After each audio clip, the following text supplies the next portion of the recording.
शबीर ने हैदराबाद में एक ऐसी औरत को देखा है जो ससुराल के माहौल से तंग थी। रोज रोज की चुपकली से तंग आकर 3 बच्चों की मां ने एक नाकाबिले यकीन फैसला कर लिया। शमीम का शौहर मेहनत मजदूरी के बाद जैसे ही घर में दाखिल हुआ, उसने देखा कि उसकी 7 माह की बच्ची बुरी तरह रो रही थी और उसकी बीवी सर पर पट्टी बांधे सो रही थी।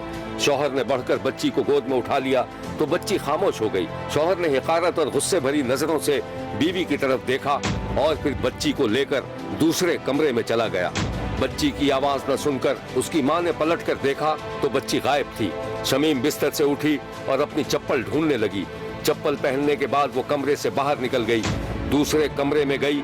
बच्ची सास की गोद में थी और बच्ची को फीडर से दूध पिलाया जा रहा था, जबकि शमीम का शौहर कुर्सी पर बैठा हुआ था।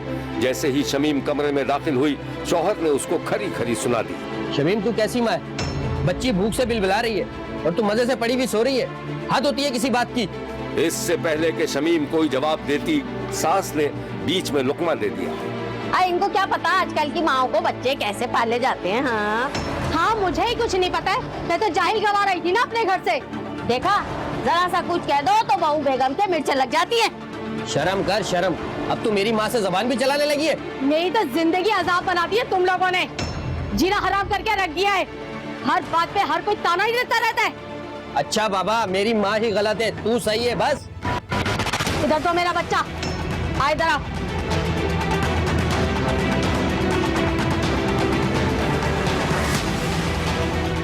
मर जा, भूख से मर जा। तेरे साथ मसला क्या है?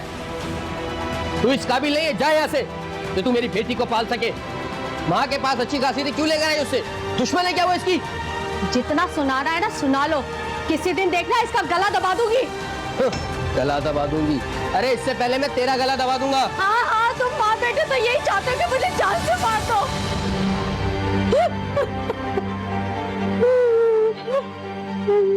अल्लाह, मैं तो लुट गई, बर्बाद हो गई। अब शमीम ने ज़ारो कतार रोना शुरू कर दिया था। अल्लाह मुझे उठा ले। इस दौरान शौहर बच्ची को लेकर बाहर निकल चुका था। शमीम रोते रोते अपनी जगह से उठी, दरवाजे की तरफ बढ़ी, दरवाजे की चटखनी लगाई और बिस्तर पर गिरकर रोने लगी।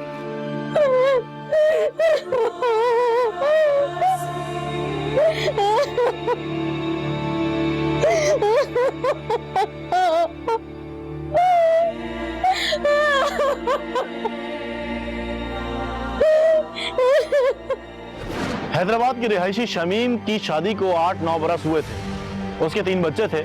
शौहर मेहनत मजदूरी करता था।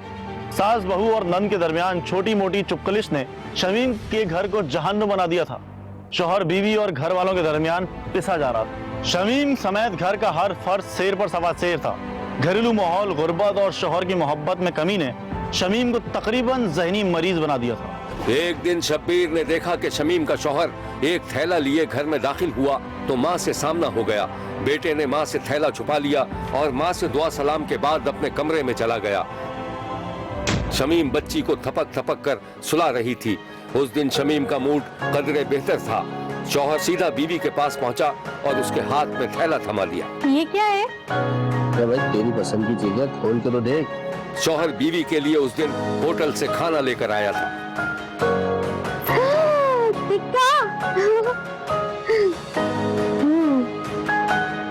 अम्मा को दिया।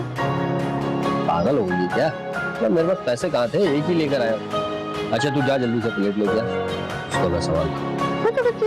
शमीम अपनी बच्ची शौहर के हवाले करके कमरे से बाहर निकली तो सास तख्त पर बैठी हुई छालियां कतर रही थी। बात सुन, शौहर को खाना दे दिया तूने? बस निकाल के दे रही हूँ। क्या पकाया आज तूने? वो बाजार से मेरे लिए टिक्का लेकर आए।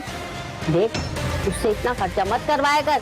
पैसों को मोहताज है वो, और तुझे अय्याशियां सूझ रही हैं? अम्मा, मैंने कोई फरमाइश नहीं की थी उनसे। उन्होंने मुझे खुद ही बाजार से टिक्का लाके दे दिया, तो मैं क्या करूं? या अल्लाह, बस तुझसे यही दुआ है कि तू अब मुझे उठा ले। बस बहुत हो चुकी भाई। शमीम अपनी सास को जलता कुर्ता छोड़कर किचन में चली गई और प्लेट उठाकर कमरे में पहुंची तो शौहर बच्ची को प्यार कर रहा था। खेलो। ये लो, निकालो और खा लो। तुम नहीं खाओगी? नहीं। क्या हुआ तुम्हें?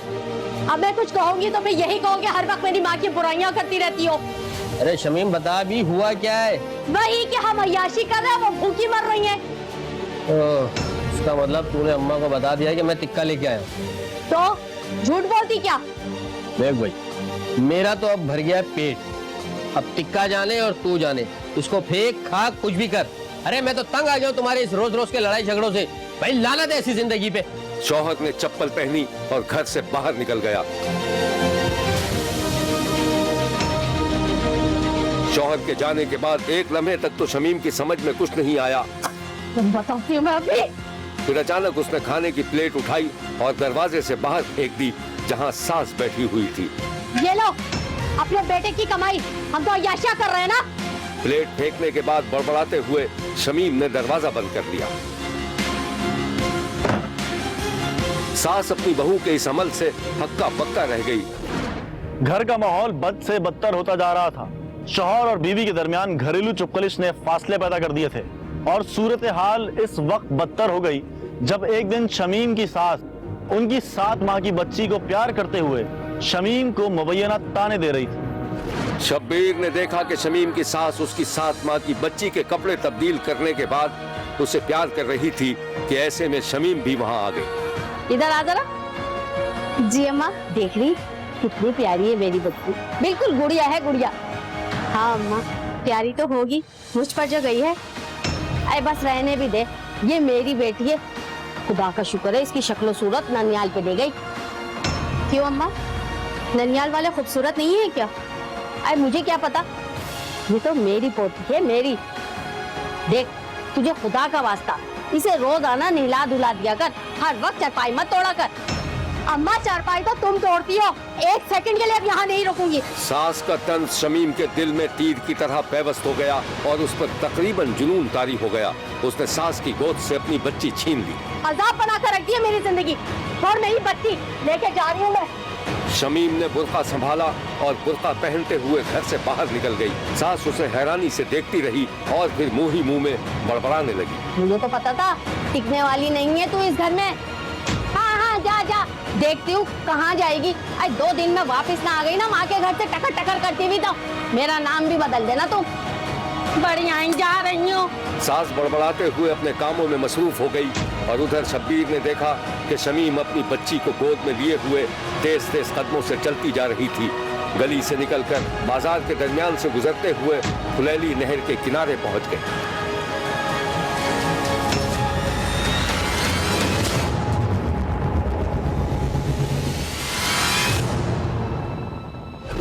उस रोज शमीम ने घरेलू हालात से तंग आकर खतरनाक फैसला किया था, जिंदगी खत्म करने का फैसला। शायद जज्बाती दबाव की वजह से उसका जहन माऊफ हो गया था और उसने अपनी 7 माह की बच्ची को पिपली नहर में फेंक दिया था। खुशकिस्मती से नहर में कुछ लोग नहा रहे थे, जिन्होंने बच्ची को डूबने से बचा लिया और शमीम को पकड़कर पुलिस के हवाले कर दिया था। इस शर्मनाक वाक़े की खबर जब शमीम के शौहर को मिली तो उसके पांव के नीचे से जमीन निकल गई। बच्ची के जिंदा बच जाने पर उसने खुदा का शुक्र अदा किया।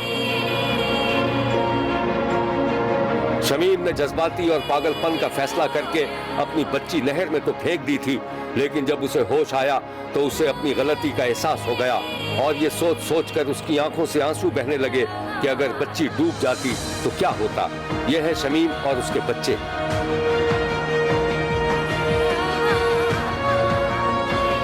मुबैना घरेलू तनाज़े के नतीजे में शमीम इंतहाई इक़दाम तक पहुंच चुकी थी, मगर खुशकिस्मती से उसकी बच्ची जिंदा सलामत उसे दोबारा मिल गई।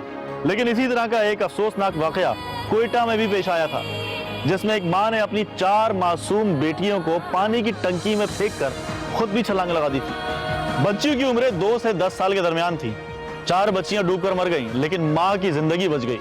शब्बीर को बताया गया कि कोयटा वाले वाकये में मां का ज़हनी तवाज़ुन दुरुस्त नहीं था।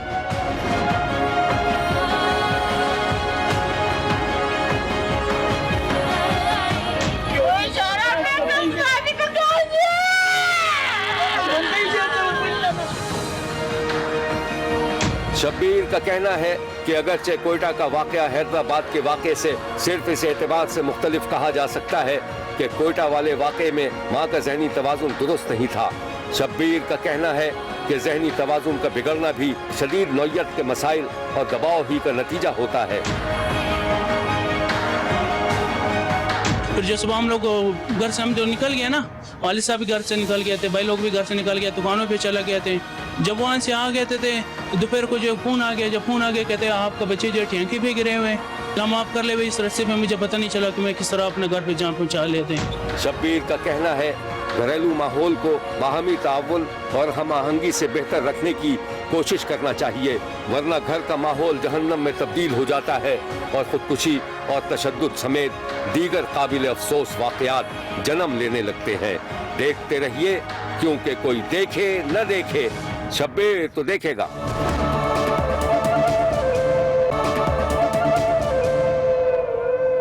शब्बीर का कहना है कि कामयाब इज़्दिवाजी जिंदगी मियाँ बीवी के दरमियान एतमाद और एतबार के जरिए ही मुमकिन है। दिलों के बीच शक व शुबात पैदा हो जाएं तो रिश्ता कमजोर पड़ जाता है। इस वाक़े में भी कुछ ऐसा ही हुआ था। उस दिन अनम बहुत खुश थी। दरवाजे की मखसूस घंटी बजी तो वो समझ गई कि उसका शौहर घर लौट आया है। अनम दौड़ती हुई दरवाजे पर गई, दरवाजा खोला और शौहर के अंदर दाखिल होते ही उसे एक तरफ लेकर बैठ गई। तुमको पता है आज मैं बहुत खुश हूँ। अरे भाई मुझे भी तो बताओ क्या बात है। गैस करो क्या बात हो सकती है। वैसे बहुत मजे की बात है। कोई लॉटरी निकल आई तुम्हारी? जी हाँ, वो गाना सुना है तुमने, हम तो हैं परदेसी। अच्छा अच्छा अच्छा, कहीं वो तुम? जी हाँ, अबू ज़हबी के लिए जॉब के लिए अप्लाई किया था ना? जी किया था। तो वहां से कॉल आ गई है। अबू ज़हबी का सबसे बड़ा मशहूर ब्यूटी पार्लर है और बहुत ही जबरदस्त तनख्वाह दे रहे हैं। अरे वाह, ये तो बड़ा अच्छा हो गया।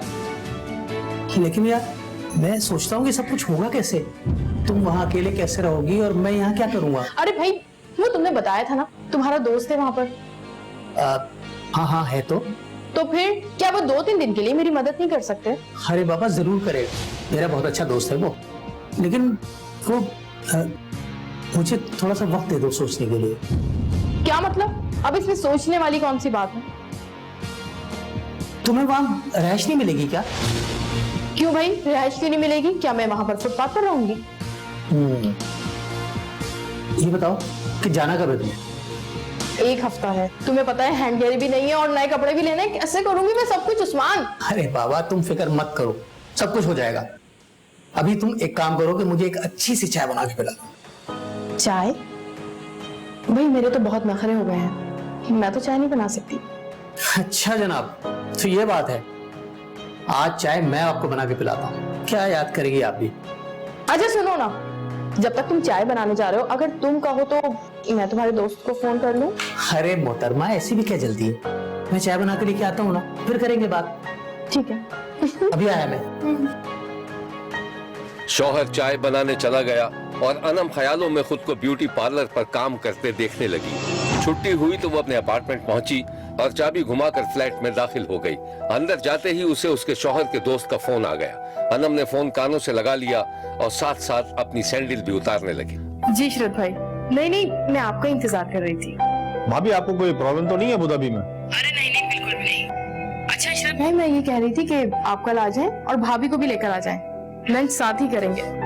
ठीक है भाभी, इंशाल्लाह डन है। अल्लाह हाफिज।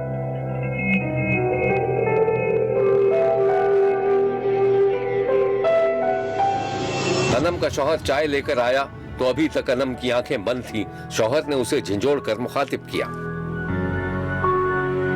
मोहतरमा, कहाँ खो गई आप? कहीं नहीं। अरे वाह, चाय की खुशबू तो बहुत जबरदस्त आ रही है। वैसे आप बहुत सुघड़ शौहर हैं। अच्छा, तो यानी कि तंज किया जा रहा है मुझ पे? जी नहीं, बिल्कुल भी नहीं। यार मैं सोच रहा था कि मैं भी तुम्हारे साथ चलूं। अरे इससे अच्छी बात और क्या हो सकती है? बल्कि मैं तो ये कहती हूँ कि वहां पर जाते ही मैं आपकी जॉब का इंतजाम करती हूँ, फिर आप भी आ जाइएगा मेरे पास। लेकिन आपने भी तो अपने लिए अप्लाई किया था, उसका क्या हुआ? हाँ यार, अप्लाई तो किया था, मुझे उसी का इंतजार है। मुझे उम्मीद है कि मेरा काम हो जाएगा। अच्छा ही बताओ, चाय कैसी बनी? A1। अच्छा याद दिलाया तुमने, मैं 1 मिनट में आया अपनी ईमेल चेक करके। जल्दी से आ जाओ, चाय पीनी है।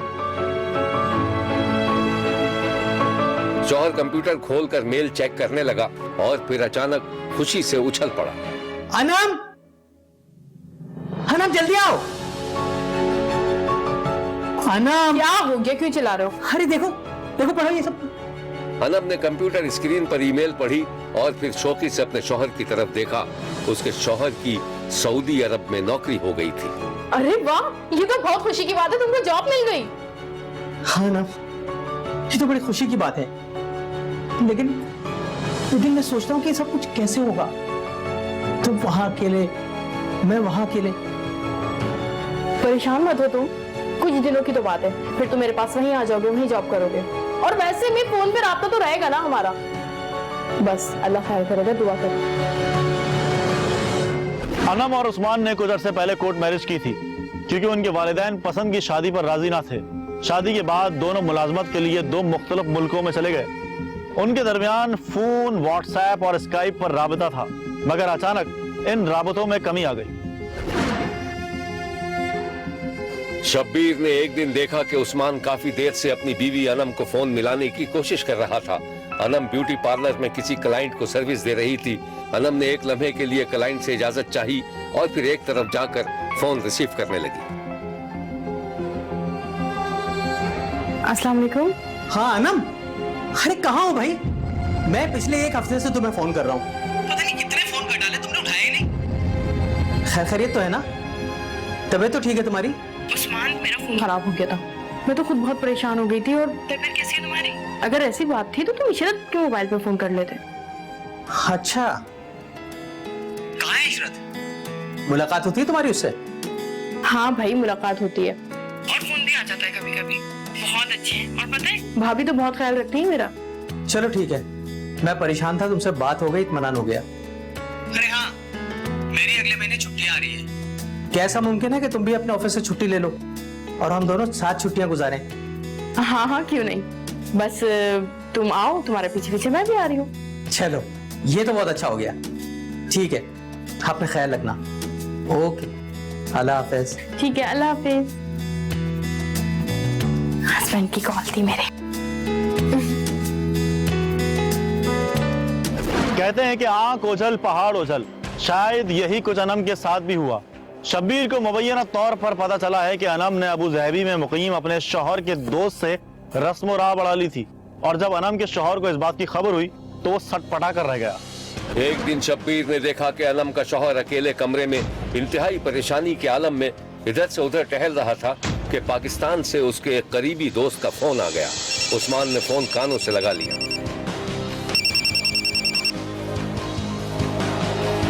हेलो। हाँ, क्या हाल है भाई तुम्हारे? अरे इस वक्त कैसे याद कर लिया मुझे? बस यार सोचा कि तेरा हालचाल पूछ लूं। अच्छा, और कारोबार कैसा चल रहा है तुम्हारा? बस चल रहा है यार। अभी अबू ज़हबी गया था कुछ दिन पहले कारोबार के सिलसिले में। अरे तुम्हारी भाभी भी तो वही है। हाँ, मुझे पता चला। तेरा पुराना गहरा दोस्त मिला था इशरत। उसने बताया कि भाभी अबू ज़हबी में। अच्छा यार एक बात बोलूं, अगर तू बुरा ना माने तो। हाँ हाँ, बोल यार, क्या बात है? यार तेरी मिसेज जो है ना, किसी बुरे धंधे में पड़ गई है। वो यहाँ पर आई थी अपने जॉब के चक्कर में, लेकिन तेरे दोस्त के लक्षण उसके साथ अच्छे नहीं हैं। फिर शब्बीर ने देखा कि जैसे जैसे उसका दोस्त बोलता जा रहा था, उस्मान के चेहरे का रंग उड़ता जा रहा था। और फिर शब्बीर ने देखा कि उस्मान दिल पकड़कर बैठ गया और फोन पर उसकी गिरफ्त कमजोर हो गई और फोन एक तरफ गिर गया।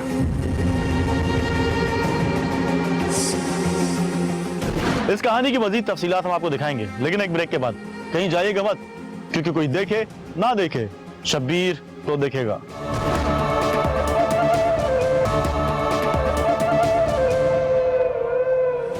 उस्मान के दोस्त ने मुबैना तौर पर उस्मान को बताया था कि उसकी बीवी ने अबू ज़हबी में उसके दोस्त से ताल्लुकात पैदा कर लिए थे, और ये बात उस्मान पर बिजली बनकर गिरी थी।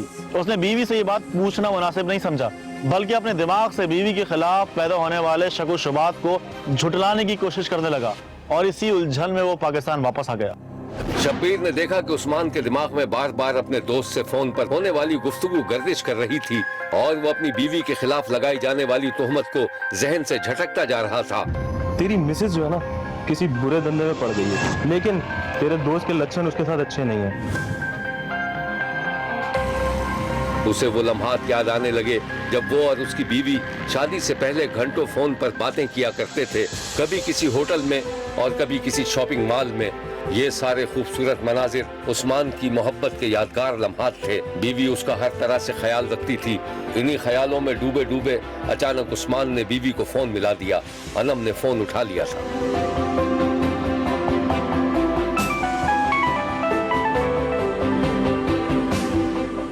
अरे उस्मान, इतनी रात को तुम्हारा फोन? तबीयत तो ठीक है तुम्हारी? हाँ हाँ, मैं ठीक हूँ। तुम ही बताओ कि तुम्हारी फ्लाइट कब है? अगले हफ्ते 1-2 दिन में टिकट हो जाएगी, मैं तुम्हें बता दूंगी। अच्छा बात सुनो, तुम आराम करो। आ जाओ यार जल्दी से, तुम्हारे बगैर दिल नहीं लग रहा मेरा। अरे कुछ नहीं होगा, तुम आराम करो, ठीक है? फिर सुबह बात करते हैं। ठीक है, खुदा हाफिज। अल्लाह हाफिज।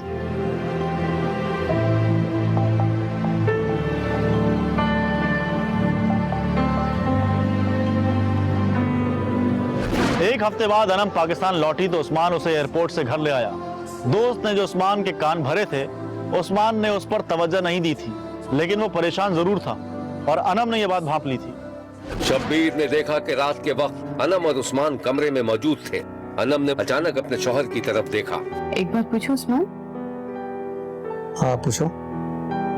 मैं देख रही हूँ जब से मैं पाकिस्तान आई हूँ तो उलझे उलझे से लग रहे हो। मुझसे कोई खता हो गई क्या? अरे नहीं, पागल हो गया तुम। कुछ तो है। नहीं, ऐसी कोई बात नहीं है। फिर भी बताओ ना। ये बताओ, इशरत से मुलाकात होती थी? हाँ, वो बहुत अच्छे इंसान है। घुमाने फिराने भी ले जाता था। खाना वाना खाया तुमने बाहर उसके साथ? हाँ हाँ, क्यों नहीं। तुमको पता है, भाभी भाभी कहते हैं, उसकी जबान ही नहीं थकती। बहुत इज्जत करते हैं मेरी। तेरी मिसेज जो है ना, किसी बुरे धंधे में पड़ गई है, लेकिन तेरे दोस्त के लक्षण उसके साथ अच्छे नहीं है। क्या हुआ, क्यों पूछ रहे हो? नहीं, कुछ भी नहीं। उस्मान बातों बातों में अपनी बीवी को टटोल रहा था और शब्बीर को महसूस हुआ जैसे उस्मान को अपनी बीवी की मुबैयना बेवफाई का यकीन आ गया हो। इस वाक़े के कुछ दिनों बाद शब्बीर ने एक प्राइवेट टैक्सी में उस्मान को एयरपोर्ट की जानिब जाते देखा। वो छुट्टियां खत्म होने के बाद सऊदी अरब चला गया था, जबकि उसकी बीवी वहीं पाकिस्तान में मौजूद थी।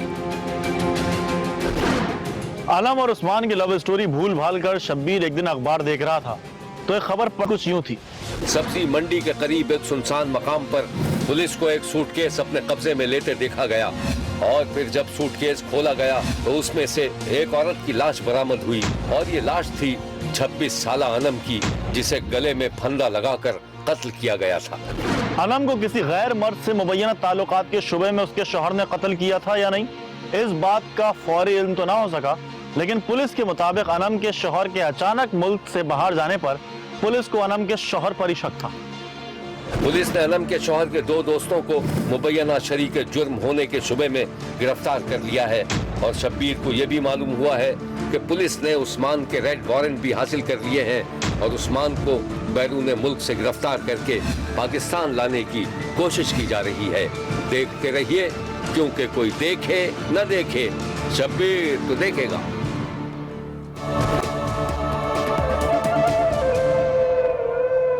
शब्बीर का कहना है कि मियां बीवी के दरमियान नाचाकी और रंजिशों के नतीजे में खुदकुशी, कत्ल, तशद्दुद और रिश्तों की बेवफाई के वाकयात आए दिन रोनुमा होते रहते हैं। किसी वाकये में बीवी से तंग कोई शौहर अपनी बीवी को नुकसान पहुंचाता है और बाज़ वाकयात में बीवियां अपने शौहरों के लिए खतरा जान बन जाती हैं। शब्बीर ने कराची में और शेखुपुरा में इसी नौयत का एक वाकया देखा है। सबसे पहले आपको ले चलते हैं कराची।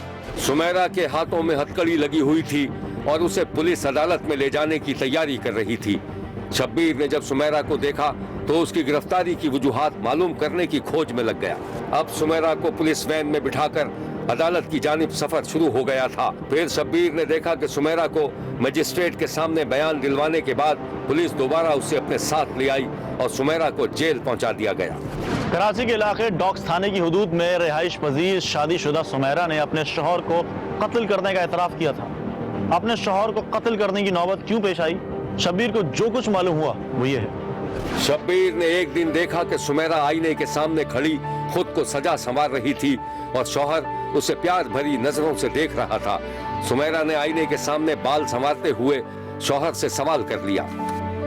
ऐसे क्या देख रहे हैं? अच्छी नहीं लग रही हूँ क्या? बहुत अच्छी लग रही है। और वैसे भी तुम मेकअप करो या ना करो, बहुत हसीन लगती हो। अच्छा जी, ये मक्खन किस लिए है? जबकि आप तो जानते हैं मैं अपना आज का प्रोग्राम कैंसिल नहीं कर सकती। ये मक्खन नहीं, मैं तुम्हें तारीफ कर रहा हूँ। और वैसे भी शोहर की तारीफ में भी मोहब्बत होती है।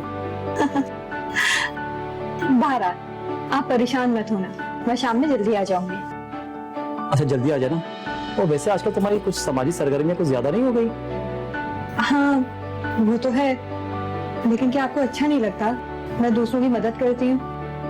नहीं, बात ये नहीं है। वो जो एजाज है ना, वो मुझे कतई पसंद नहीं है। अरे बेशक ना पसंद हो, मुझे कौन सा पसंद है, बस उसके साथ मिलकर मैं कुछ सोशल वर्क कर लेती हूँ, इस वजह से बर्दाश्त करना पड़ता है। अरे मेरा बैग का है। ये रखा हुआ। अच्छा मैं चलती हूँ। ठीक है भाई। सुमेरा शौहर को हल्की सी मुस्कुराहट देकर घर से बाहर निकली तो ट्रैफिक रवां था। सुमेरा रक्षा रुकवाकर उसमें सवार हो गई। रक्षा ट्रैफिक के दरमियान से निकलकर एक होटल के सामने जाकर रुक गया। सुमेरा ने रक्षे वाले को पैसे दिए और होटल में दाखिल हो गई। सुमेरा अंदर गई तो होटल के खौफनाक माहौल में हल्की फुल्की मौसीकी की धुन उभर रही थी और सामने वाली मेज पर एजाज अपने मोबाइल फोन से खेल रहा था। सुमेरा खामोशी से उसके सामने जाकर बैठ गई। सुमेरा को यूं अचानक अपने सामने पाकर एजाज उसके एहतराम में खड़ा हो गया। मैडम आज तो आने में बड़ी देर कर दी। और कुछ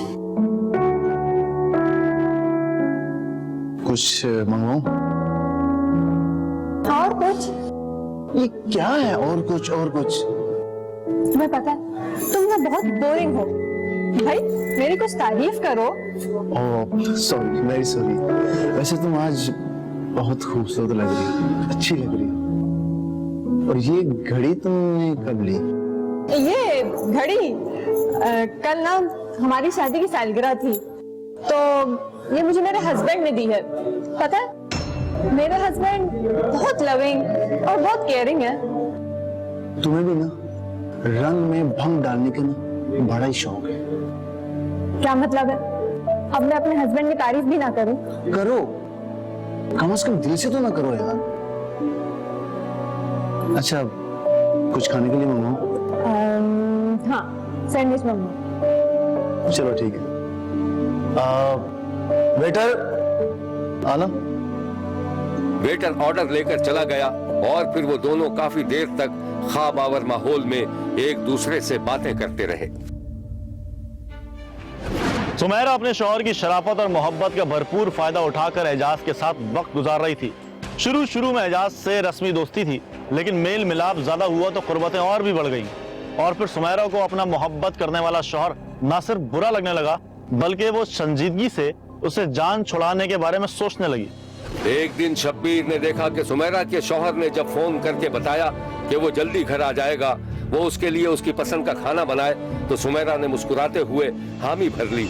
लेकिन जब शौहर अपनी आंखों में प्यार लिए घर में दाखिल हुआ तो सुमेरा का चेहरा उतरा हुआ था और वो बार बार ये तासुर देने की कोशिश कर रही थी कि उसकी तबीयत खराब है।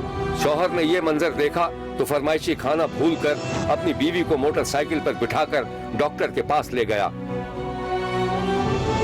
लेडी डॉक्टर ने मुआयने के बाद सुमेरा की सेहत को तसल्ली बख्श करार देकर उसे रुखसत कर दिया।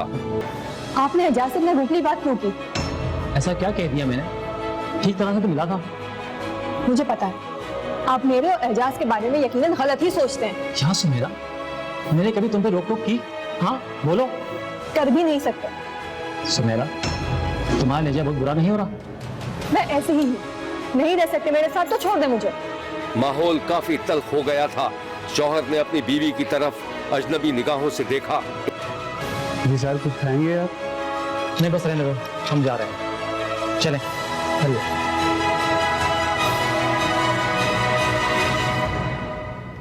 सुमेरा अपने मोहब्बत करने वाले शौहर को ठुकराकर अपने दोस्त एजाज की मोहब्बत में आगे ही बढ़ती चली गई और अब सुमेरा के साथ साथ एजाज के दिल में भी सुमेरा का शौहर खटकने लगा था। सुमेरा शौहर से जान छुड़ाना चाहती थी।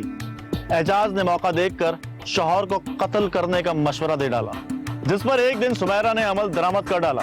शौहर का कत्ल ज्यादा देर तक छुप नहीं सका। पुलिस ने सुमेरा को गिरफ्तार किया तो उसने शौहर के कत्ल का एतराफ कर लिया था। इस वाकये के बरखिलाफ कराची के ही इलाके किमाड़ी में बीवी की हलाकत को खुदकुशी का रंग देने का भी ड्रॉप सीन हो गया था। पुलिस ने किमाड़ी कस्टम क्वार्टर से 35 साल शादीशुदा खातून कविता की दुपट्टे का फंदा लगी लाश बरामद करके मुकदमा दर्ज कर लिया था और कविता के शौहर को बीवी कत्ल करने के इल्जाम में गिरफ्तार कर लिया था। शब्बीर का कहना है कि कराची और शेखोपुरा में पेश आने वाले वाकयात अफसोसनाक और शर्मनाक हैं। शब्बीर का ये भी कहना है कि कातिल कोई भी हो, उसको उसके किए की सजा जरूर मिलनी चाहिए। देखते रहिए, क्योंकि कोई देखे न देखे, शब्बीर तो देखेगा। शब्बीर का कहना है कि वो देख रहा है और मुसलसल देखता रहेगा। मुल्क भर से मजीद कहानियों और उनकी तफसीलात के साथ फिर मुलाकात होगी। देखना ना भूलिएगा, क्योंकि कोई देखे ना देखे, शब्बीर तो देखेगा।